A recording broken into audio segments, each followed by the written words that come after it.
withdrawing tax bagwita withdrawing bagwita wata Jacobo withholding tax 6% y'omuyimbi era tax yedda wa promoter ti promoter kamino najja kugali nyimbira milioni 10 nesasula omusolo gwa mitwalo 6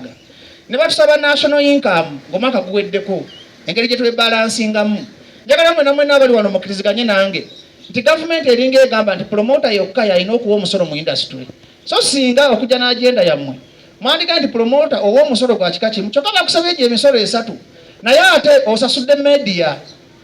ogiwadde omusolo kesiso ogiwadde omusolo ow'ekifo omuwadde omusolo atunda ebyokunywa omuwadde ebisolo nze nobadde nga mukulu balamu nga tunatya mukanyona kusomesa abantu misolo kubakubiriza kuwa misolo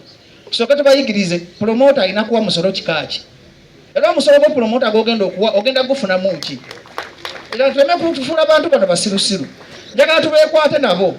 bajja resolution emu bagambe nti ngaffe bapromoter batudde kalenda tusazeewo tugenda kuwa omusolo bweguti ate nga bagunyonyose bulungi tuleme bavuganga mbuzi tuleme nga twatuuziza abantu ne tubasiriwaza naye njagala baleeta ebirowoozo byabwe ku ttebo mukulu balamu kino kiddawo okuba gwe ne gavumenti olina njawulo nti bwe twamitinze bapromoter bali aba awansi baze ne bakkanya ne bagamba nti bo tebajja kuwa withdrawing tax tebajja kuwa national income tax oba income tax bo bagala okuwa omusolo 18% ate bapromoter ffe nnyini tulondole omusolo gwe tugenda okuwa teri kiruma kubanga owa omusolo maama wo n'alwala n'agenda emulago ne bakusaba ssente endala ng'ate ogula eddagala emulago nakyo mulina okisalira amagezi ekyokubitongole bakazindala kubanga oyagala kuwulira byenjagala kuwulira oboze okufuna birowoozo byabwe naye wakoze ensobi watasobola kusanga muntu awo yenna ali awo atudde natandika n'otunkirawo n'omusomesezaawo omusolo nga tomubulidde agenda ya meeting wakoze ensobi mukulu balamu professional tekikirizibwa tetwategedde ntujja kuyiga kusoma musolo twabadde tumanyi tuze kwogera ku bizibu kuba saawa zino mukiriziganye nange bapromota tulina ekizibu kya media ziseera obulango oganda wa CBS emitwalo ena kitundu ng'olina okuba obulango 12 ng'olina osasula milioni 12 omwezi nga tosobola zijjayo ku mulyango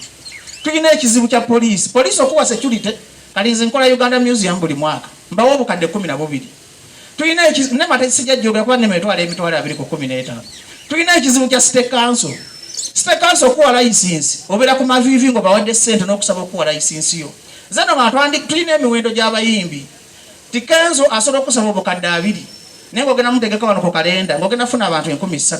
nze ngamba twandisusu ne twadressinga ebizibu byonna generally ne tulema kwesiba ku musolo gokka ne tutereeza omulimu gwaffe teri kitagenda kusoboka singa tugatta wamu amaanyi nga bapromota sijja kwogera bingi